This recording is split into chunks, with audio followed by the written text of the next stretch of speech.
U.S. Election 2024. Joe Biden is losing ground on Donald Trump in Michigan. A poll shows that among Michiganders, Donald Trump is ahead of Joe Biden in the campaign for president. In a two-way matchup, half of the 1,132 registered voters surveyed by CNN between March 13 and 16 would choose Trump, while 42% would choose Biden. If Robert F. Kennedy Jr. and Cornel West were to compete in a four-way race, Trump would win with 40% of the vote and Biden with 34%. The state of Michigan is pivotal. After Trump narrowly defeated his Republican opponent by fewer than 0.3 percentage points in 2016, Biden seized the state in 2020. As with Pennsylvania and Wisconsin, it is one of the so-called blue wall states that Biden re-embraced in 2020, which contributed to his victory in reclaiming the White House.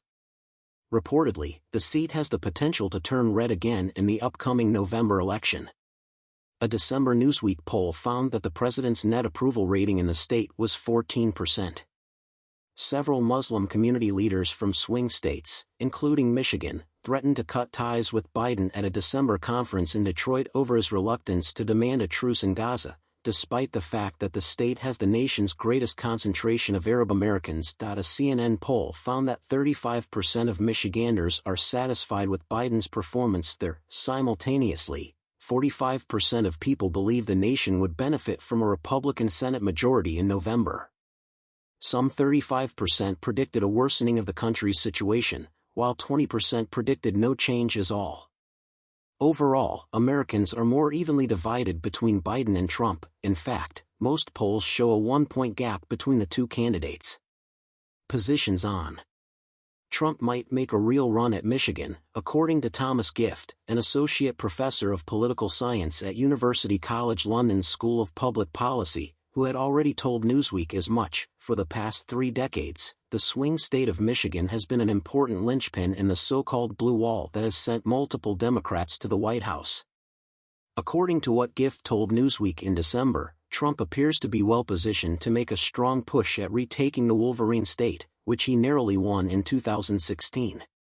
According to Biden, the president is not connecting with the people in the Rust Belt on cultural and everyday concerns, and the poor approval ratings in Michigan are only one example of that. This tendency extends to states like Ohio and Pennsylvania as well. Democrats must increase their mobilization of urban and young voters in cities like Detroit, Grand Rapids, and Ann Arbor to compensate for the loss of working-class whites to the Republican Party, as this trend is part of a larger demographic change. That is precisely what Biden is having trouble with right now. Voting preferences are subject to alter with 8 months remaining until the election. Despite mounting international criticism, Smotrich reaffirmed the administration's resolve to continue constructing settlements on the West Bank. Although there are individuals both within and outside of Israel who aim to discredit our sovereignty over Judea and Samaria and the entire nation, we are actively promoting settlement across the board through diligent labor and strategic planning, Smotrich stated, referring to the biblical terms used by Israelis to describe the West Bank. The Jordan Valley's land classification as state land is in line with a comparable designation of 300 hectares, 740 acres, in the Ma'ale Adumim district of the West Bank, which the Palestinians desire as the foundation of an eventual independent state. In a reversal of a policy that the Trump administration had rescinded, the United States once again condemned Israel's settlement expansion in the West Bank as illegal and in violation of international law last month. This shift put the United States in agreement with the majority of the international community that views as unlawful the Israeli settlements constructed on Palestinian land that Israel annexed during the 1967 Middle East War. Israel disagrees with this assessment, pointing to the biblical and historical connections between the Jewish people and the territory. The establishment and continuous expansion of settlements amount to a war crime under international law, stated UN Human Rights Chief Volker Turk earlier this month. Watch film.